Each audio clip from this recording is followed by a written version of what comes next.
আগের ভিডিও তোমাদের দেখিয়েছি মানিকতলার পটুয়াপাড়ার শিল্পালয়ের হরগৌরীর মূর্তি তৈরির মুহূর্ত।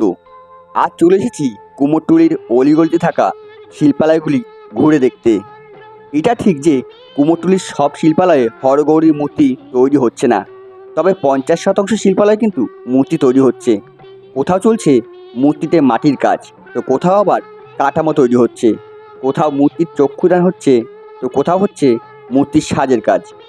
প্রথমেই কুমোরটুলির নামকরা শিল্পালয়গুলোতে ঢুকে নিরাশ হলাম, দেখলাম সেখানে কোনো মূর্তি নেই। পরে যদিও খুশি হলাম গলির মধ্যে ঢুকে, সেখানে দেখলাম শিল্পীরা মূর্তি তৈরিতে ব্যস্ত রয়েছে, আর বেশ কয়েকটা মূর্তি কিন্তু তারা তৈরি করেছে।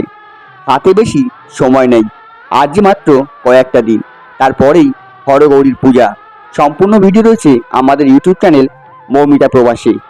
শুধু হরগৌরী মূর্তি নয়, তার সঙ্গে রয়েছে গণেশ, কার্তিকও।